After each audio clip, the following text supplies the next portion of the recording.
안녕하세요, 송쌤입니다.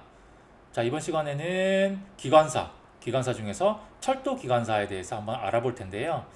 우리 이제 기관사들은 여러 종류가 있지만 우리가 알고 있는 기관사는 주로 이제 기차, 그렇죠? 기차나 그 다음에 지하철, 전철, 이게 이제 지상으로 다니면 전철이겠죠. 요런 이제 교통수단을 운행하는 사람을 이렇게 기관사라고 하는데, 제가 앞전에 항해사, 그 다음에 조종사, 이런 분들에 대해서 소개를 해드렸는데, 아마 세 가지 중에서 요 기관사가 여러분들이 접근하기에는 가장 용이한 분야가 아닌가라는 생각이 들고요. 그 다음에 철덕이라는 말이 있어요. 철도 덕후인데 이렇게 의외로 이 기차나 철도에 대해서 되게 관심이 많은 친구들이 있거든요. 그래서 이 친구들을 위해서도 한번 오늘 알아보도록 하겠습니다. 자, 제가 기관사를 선택한 이유는 어떠한 교통수단보다 많이 이용하고 있어요. 그쵸? 그리고 특히 이제 서울 수도권 사는 친구들은 평소에 지하철, 전철 많이 이용하잖아요. 그쵸? 평소에. 있고. 그렇지만 제대로 된 정보가 없다는 거예요. 기관사가 되려면 어떻게 돼야 되지? 이 사람들의 하루 일과가 어떨까? 뭐 이런 것들 잘 모르겠죠. 그쵸? 그냥 보는 건 많이 보지만요. 자, 하지만 어느 직업보다 유니크하죠. 그쵸? 뭐 항해사나 조종사처럼 전문직이고 유니크하고 적성만 맞으면 좋은 직업입니다. 그거 당연하겠고. 그 다음에 워라밸이 되게 다이나믹해요. 왜 그런지는 그 다음에 설명해 드릴게요. 그러니까 내가 어떻게 시간을 조정하냐에 따라서 되게 다이나믹한 워라밸을 추구할 수 있다는 겁니다. 자, 기관사라는 거를 제가 이제 백과사전에서 찾아봤더니 일정한 자격을 가지고 철도 차량을 운전하는 사람이다 라고 합니다. 자, 여기서 중요한 건 뭘까요? 바로 일정한 자격이에요. 그래서 앞서 제가 다른 조종사나 뭐 항해사 말씀드렸던 것처럼 이 뭔가를 교통수단을 운행하는 사람들은, 이런 전문직들은 그러한 운전이나 그러한 행위를 하기 위해서 어떠한 자격이 필요한지가 제일 중요한 거잖아요. 여러분들 입장에서는. 그렇죠? 그럼 이 자격에 대해서 이제 알아볼게요. 오늘의 핵심이에요. 자, 기관사가 되는 방법은 당연히 철도 차량을 운전할 수 있는 운전 면허가 있어야 됩니다. 그래서 이러한 운전 면허를 뭐라고 부르냐면은 제2종 전기 차량 운전 면허라고 하고요. 당연히 국가에서 진행하는 국가 자격이에요. 여러분들 이제 자동차 운전 면허 있잖아요. 그것처럼 전기 차량, 철도 차량을 운영할 수 있는 제2종 운전 면허가 있어야 됩니다. 그러면 이 운전 면허는 쉽게 딸 수 있느냐? 자, 볼게요. 이 운전 면허를 따기 위해서는 교육 훈련 기관을 가야 돼요. 그래서 여러분들 착각하기 쉬운 건 뭐냐면은 어떤 대학이나, 그렇죠? 이걸 위해서 어떤 대학이나 어떤 특별한 자격, 요런 게 주어지는 건 아닙니다.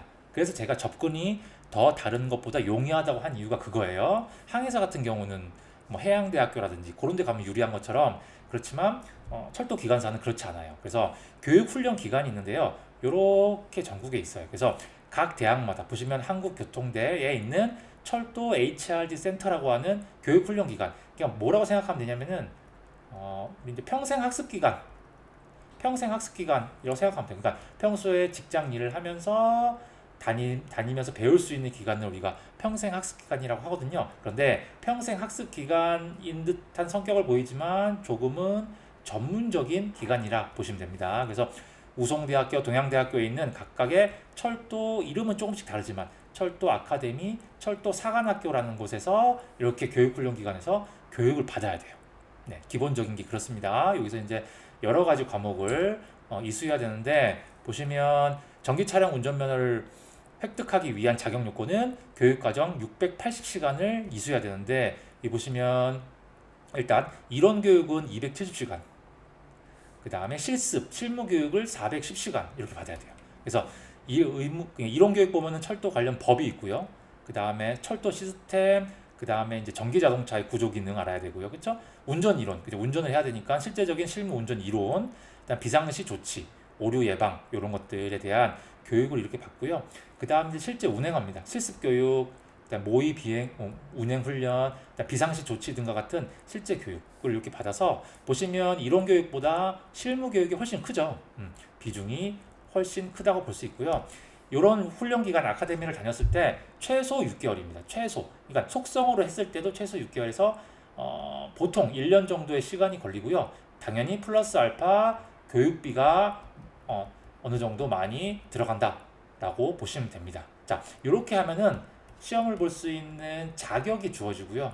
이 자격을 바탕으로 요 전기차량 운전면허 시험을 보게 됩니다. 시험도 당연히 이론 시험이 있고요. 그 다음에 기능 실험이라고 해서 실제로 운전면허처럼, 그렇죠? 실제 차량을 운행하고 확인해보는 상황에서 어떻게 대처하는지를 확인해보는 실습 기능 시험을 보게 되는데, 보시면 합격률이 그렇게 높지 않습니다. 자, 절대평가예요. 절대평가라는 거는 60점 이상만 맞으면 합격하는 시스템입니다. 그렇지만 합격률은 그렇게 높지 않다고 해요. 제가 지금 통계를 봤더니. 왜냐하면은 운전면허처럼 문제 은행식이 아니고 그때그때마다 출제하는 출제진이 다양하게 바뀌고, 이런 출제진에 따라서 문제의 난이도의 편차, 그렇죠? 난이도뿐만 아니라 어느 영역에서 얼마큼 나오는 거에 따른 그런 편차가 심하기 때문에 이거를 대비를 제대로 못한 사람들은 합격하기 쉽지 않아요. 그래서 합격률이 50에서 60% 정도에 그친다고 합니다. 그래서 2명 중에서 1명만 합격하는 그런 구조라고 해요. 자, 보시면 이렇게 있어요. 그러니까 아카데미를 다니고 시험을 합격하면 제2종 전기차량 운전면허를 기본으로 따고요. 그 다음에 여기서 실무 경력을 쌓고, 어느 정도 쌓고, 그 다음에 이론 시험을 다시 합격하게 되면 2종에서 1종으로 업그레이드가 되고, 그 다음에 2종을 바탕으로 이 디젤 차량이라는 게 있어요. 디젤 차량이라는 거는 우리가 흔히 보는 뭐 고속철도나 아니면 지하철은 아니고요. 주로 이제 화물차가 이런 디젤 차량이 많죠. 화물차 막 소리가 크고 막 연기가 나고 뭐 이런 거 있잖아요. 그런 것들이 디젤 차량인데, 이것도 추가로 교육을 받고 획득할 수 있습니다. 어쨌든 기본은 제2종 전기차량 운전면허가 있어야 돼요. 그래서 이렇게 하고요. 요까지 한 다음에 제일 끝판왕은 바로 고속철도 차량 운전면허. 그러니까 우리가 말하는 KTX, 그렇죠? KTX 혹은 KTX 산천, 그 다음에 SRT, 이런 것들이 이제 고속철도잖아요. 이런 것들 다 따고 경력이 많은 사람 위주로 이렇게 뽑습니다. 왜냐하면 속도가 더 빠르고 그 다음에 전자장치가 많기 때문에 능숙하게 운전을 해야 되는 거니까요. 이게 최종 끝판왕이고요. 어쨌든 기본은 요거다 라는 걸, 요것만 따면 요거는 순차적으로 갈 수 있다 라는 거를 아시면 되겠습니다. 그래서 착각하기 쉬운 게 나는 KTX 운행하고 싶어 해서 바로 딸 수 있는 건 아니에요. 요걸 바탕으로 해서 요렇게 경력을 쌓아야 된다는 거 보시면 되고요. 자, 기관사의 진로를 보면요. 운전면허를 일단 취득해야 되고요. 취득한 다음에 기관사 공채입니다. 그러니까 되게 단순해요. 단순하죠. 왜냐면은 철도가 필요한 영역이 몇 개 없기 때문에 운전면허 취득한 후에 기관사 공개 채용을 합니다. 그래서 보시면 대표적인 우리 철도 운행하는 한국철도공사 있고요.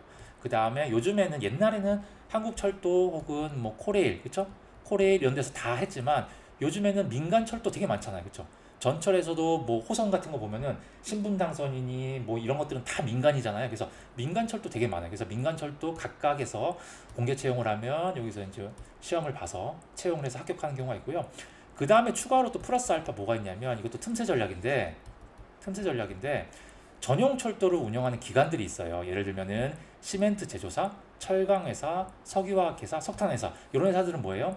각각이 만든 제품들을 어떻게 합니까? 차가 아니라, 그죠? 트럭이 아니라 뭘 통해서, 보통 이렇게 철도를 통해서 운행을 해요. 왔다 갔다 하잖아요. 이송을. 그러면 이 철도를 운행할 수 있는 뭐가 있어요? 차량이 있어야 되고, 그다음 기관사가 있어야 될 거 아니에요. 그런 기관사를 운영할 수 있는 이 회사 직속 기관사들을 채용합니다. 그래서 보통 이런 기관사들은 사람들이 잘 몰라요. 여기를 많이 알지.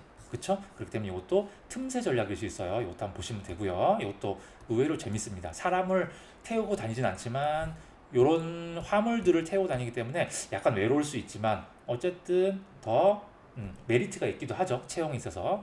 세 번째 마지막은 군입대를 할 수도 있어요. 그러니까는 우리 이제 군대에도 철도가 있습니다. 그래서 그런 철도 기차를 운행할 수 있는 기관사를 모집하는데 주로 이제 부사관들이에요. 그렇죠? 전문 부사관들을 모집해서 이렇게 군입대를 하고요.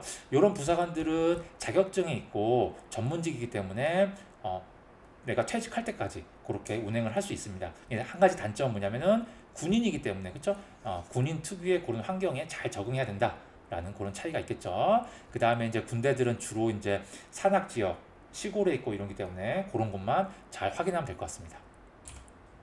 자, 기관사의 장단점인데요.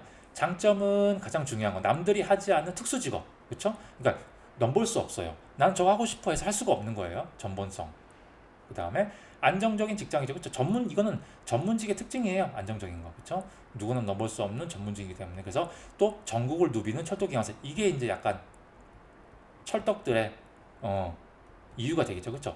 내가 자연 풍광을 보면서 어디든 전국을 누빌 수 있고요. 그 다음에 객석칸에서 객차에서 바라보는 풍경이랑 그 다음에 운전석에서 바라보는 풍경은 전혀 다르거든요. 그래서 그런 풍경과 그런 앞으로 나아가는 그런 철도, 큰 철도, 그러니까 수백 톤에 달하는 철도를 내 혼자 운행할 수 있다는 그런 뿌듯함, 자부심 이런 게 있어요.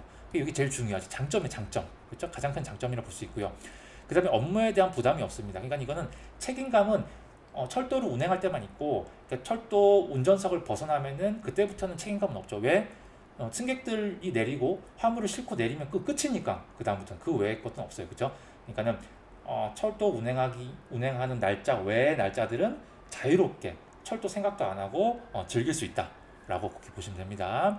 그 다음에 이제 워라밸이 체크하는데 뭐냐면은 휴일 조정이 가능하고요. 법적 휴일이 보장됩니다. 그러니까 요 밑에랑 같이 연관해서 보시면 되는데 일일 근무 시간이 긴 대신 휴일이 많다. 뭐냐면 이런 철도를 운행한 사람들은 우리 이제 보통 일을 8시간씩 해서 총 5일이 이제 기본 근무 시간이잖아요. 근데 이제 철도를 운행하다 보면은 기본 10시간 이상 되는 경우 되게 많습니다. 운행을 하다 보면은 그러면은 10시간 이상 하루에 이렇게 운행하게 되면은 더 초과되는 근무는 뭐 됩니까? 플러스 알파가 되기 때문에 그 말은 다시 말해서 휴일이 그만큼 더 보장이 된단 말이에요. 그래서 이틀을 빡세게 일하면 한 3, 4일은 그냥 쉴 수가 있어요.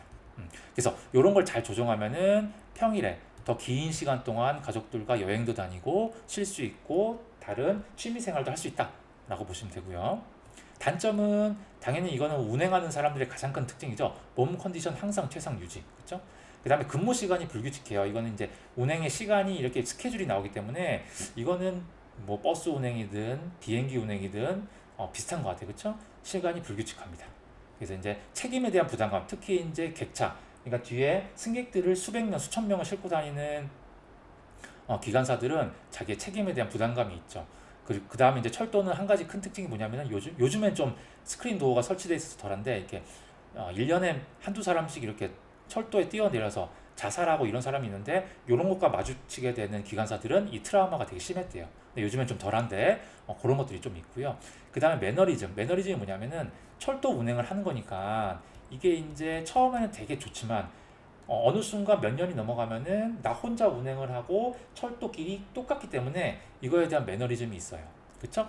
그것과 연관시켜서 철도 소음이 생각보다 되게 심하고 그다음에 혼자 운행을 하는 거에 대한 외로움 이런 것들을 잘 견딜 수 있고 그러니까 사람 사이에 관계 맺고 그 다음에 사람과 같이 소통하면서 하는 서비스 직업을 선호하는 사람은 이 기관사가 어려울 수 있지만 나 혼자서 뭔가를 해내면서 뿌듯하게 뭔가를 성취하고자 하는 사람은 이게 더 좋을 수 있어요.